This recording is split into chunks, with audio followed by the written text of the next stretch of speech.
Hola a todos, bienvenidos y bienvenidas a otro episodio de nuestro podcast. ¡Te lo cuento leído! Hoy hablaremos de un periodo de grandes transformaciones culturales, cambios, crecimiento y regulaciones urbanísticas en Buenos Aires, Argentina. Les hemos traído dos lecturas del libro El modelo Buxart y la arquitectura en América Latina, de los años 1870-1930. Transferencias, intercambios y perspectivas transnacionales. Como siempre, hoy me acompañan Sofía, Valentina e Isabel. Hola a todas. Hola. Hola, qué emoción poder hablar de estos temas. Primero dialogaremos del capítulo La Belle Époque en Buenos Aires, contrapuntos entre el localismo y el afrancesamiento, escrito por Leandro Lozada.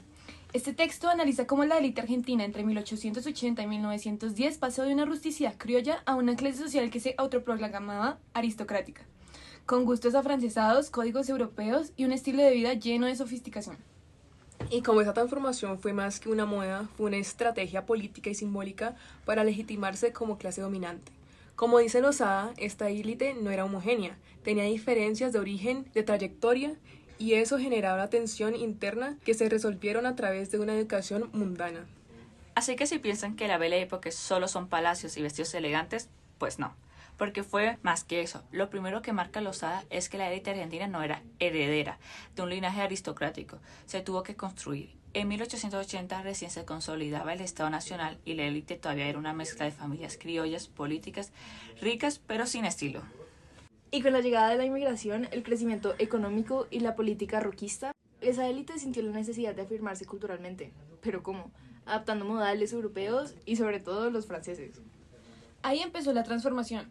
Viajes a Europa, especialmente a París, donde hacían el famoso Grand Tour.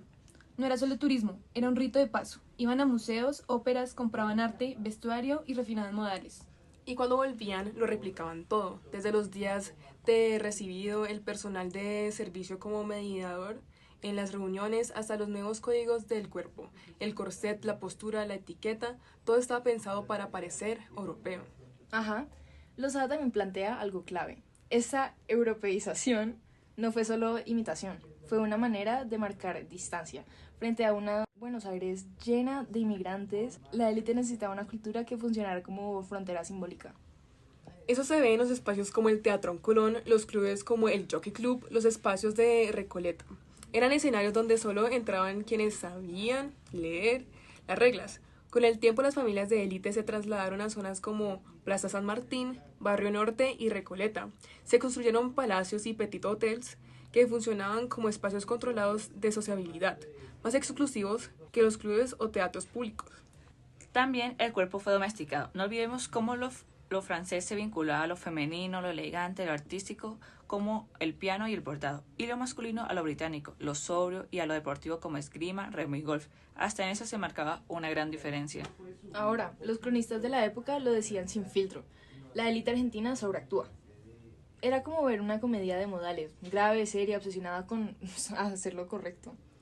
Pero tiene sentido, esta élite era nueva, estaba aprendiendo a ser aristócrata. En vez de heredar el gusto, lo estudiaban, lo practicaban y a veces se notaba la falta de naturalidad.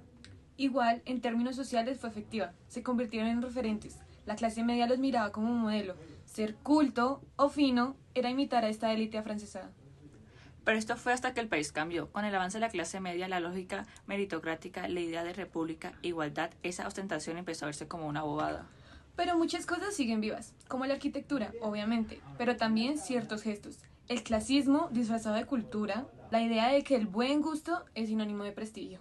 Sí, y como ciertos consumos culturales todavía operan como filtros, quien va al Colón, quien entiende un menú en francés, quien sabe qué tenedor usar.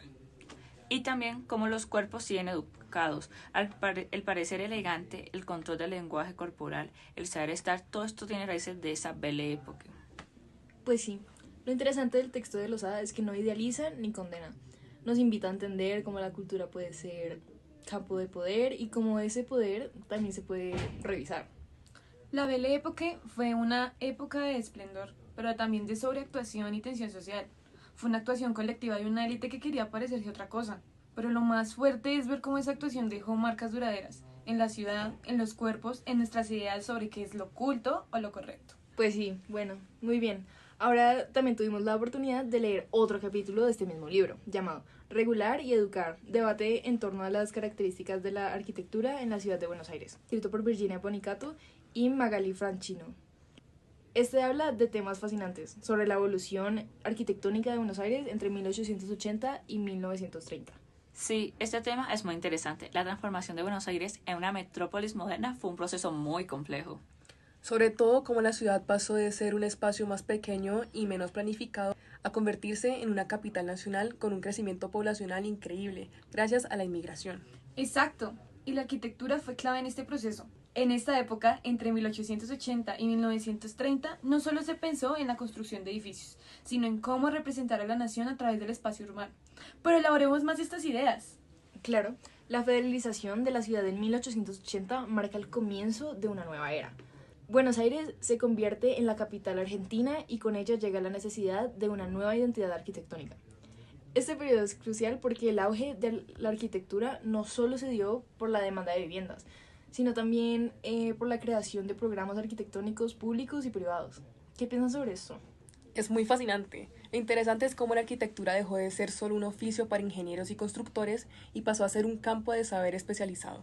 La creación de la Escuela de Arquitectura en la Universidad de Buenos Aires en 1901 fue clave para esto. Los arquitectos empezaron a tener más poder en la definición de la ciudad. Y no solo esto, también fue un periodo de mucha discusión.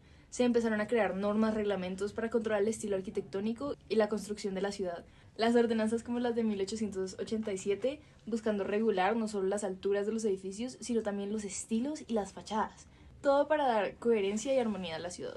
Eso es cierto. El reglamento de 1928 fue una de las modificaciones más significativas, regulando no solo la estética, sino también cuestiones como la higiene y la distribución de los espacios. En ese momento se buscaba que los edificios, sobre todo en las principales avenidas, tuvieran una imagen monumental. La Facultad de Arquitectura, Diseño y Urbanismo de la Universidad de Buenos Aires, con su planta simétrica, proporciones monumentales y una presencia casi institucionalista, encarna esa arquitectura pensada para educar desde el espacio. Su estructura amplia y repetitiva recuerda a los ideales Beaux-Arts, jerarquía, axialidad y una monumentalidad sobria, que ordena tanto el cuerpo como el pensamiento. Y más allá de las regulaciones, también hubo un esfuerzo por incentivar la buena arquitectura. En 1902 se creó el Premio Municipal de Fachadas, que buscaba premiar a los arquitectos y propietarios que destacaran por su concepción artística. Esto demuestra que la política también quería involucrar a las instituciones artísticas a las decisiones sobre el espacio público. Y es importante resaltar que no solo se trataba de estética, sino también de resolver problemas funcionales. En la Escuela de Arquitectura, por ejemplo, se empezaron a enseñar temas como la distribución de viviendas en la altura, que respondía a la necesidad de soluciones habitacionales para la creciente población. Exacto, pero también hubo mucha controversia. Los críticos de la época apuntaban a que la ciudad se estaba llena de edificios sin carácter, con un eclecticismo excesivo. Las normas intentaban controlar eso, pero siempre estuvo en juego el equilibrio entre la creatividad de los arquitectos y las necesidades prácticas de la ciudad.